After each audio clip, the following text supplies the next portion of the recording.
बिहार में विपक्ष पूरी तरह बिखरा हुआ नजर आ रहा है। पहले दौर के नामांकन के बाद भी गठबंधन में सीटों पर सर्वसम्मति नहीं बन पाई है। जाहिर है बिग बैटल के पहले ही विपक्षी दल बैकफुट पर नजर आ रहा है। देखिए।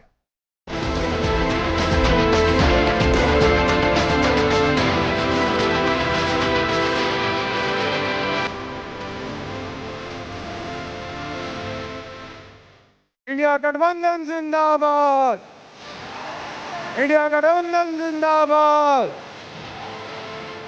चुनाव से पहले वोटर अधिकार यात्रा के जरिए राहुल और तेजस्वी ने विपक्षी एकता का बड़ा संदेश दिया था, लेकिन जिस तरह से महागठबंधन में टिकट बंटवारा हुआ उससे विपक्षी एकता तार तार नजर आ रही है।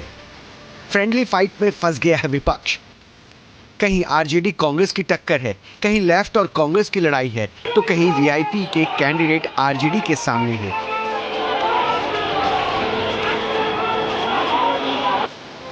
बिहार में 10 सीट ऐसी है जहां फ्रेंडली फाइट तय लग रही है। ये सीटें हैं वारसलीगंज, सिकंदरा, तारापुर, बछवाड़ा, गौरा बौराम, लालगंज, कहलगांव, राजापाकर, रोसड़ा, वैशाली। लालगंज सीट की बात की जाए तो यहां आरजेडी की तरफ से बाहुबली मुन्ना शुक्ला की बेटी शिवानी शुक्ला ने नामांकन दाखिल किया। वहीं कांग्रेस की तरफ से आदित्य कुमार राजा उम्मीदवार हैं। कांग्रेस उम्मीदवार के नामांकन के समर्थन में पूर्णिया के सांसद पप्पू यादव पहुंचे थे। आरजेडी समर्थकों ने उनके विरोध में नारेबाजी की। विपक्षी गठबंधन में मचे उठापटक से बीजेपी को मौका मिल गया है। महागठबंधन वालों का सुपड़ा साफ होगा।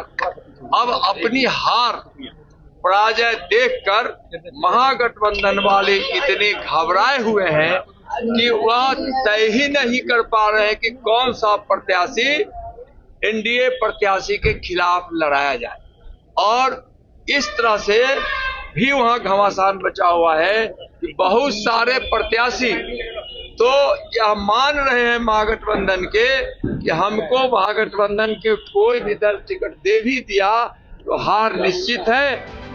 अगर बिहार चुनाव के पिछले आंकड़े की बात करें तो पिछले साल 52 सीट ऐसी थी जहां बेहद कम मार्जिन से जीत हार का फैसला हुआ था। इन 52 सीटों पर वोट का मार्जिन 5000 या उससे भी कम था। 52 सीटों में एनडीए को 24 सीटें मिली थी। वहीं विपक्षी गठबंधन ने 27 सीटों पर जीत दर्ज की थी।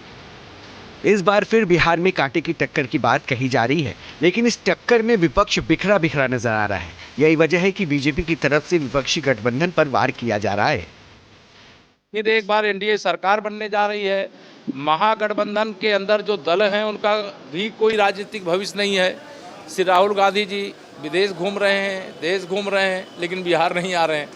श्री तेजस्वी यादव जी जो अपने गठबंधन के साथी हैं उनका अपमान कर रहे हैं। विपक्ष एकता में दरार साफ नजर आ रही है। सवाल पार्टी के अंदर टिकट नहीं मिलने से नाराजगी का भी है। कांग्रेस के जिन नेताओं को टिकट नहीं मिला है वो खुलेआम सवाल उठा रहे हैं। बिहार में कांग्रेस पार्टी के प्रवक्ता और एआईसीसी के मेंबर आनंद माधव ने इस्तीफा दे दिया है। कांग्रेस आज के दिन में एजेंसी के हाथ में चली गई है। एजेंट लोग कांग्रेस चला रहे हैं, और आपको समझना होगा कि पॉलिटिकल पार्टी ब्यूरोक्रेट की तरह आप नहीं चला सकते हैं। कोई संवाद का कहीं कोई स्थान नहीं है। आप कोई पैमाना नहीं है कि किस पैमाने में क्या किया जाए।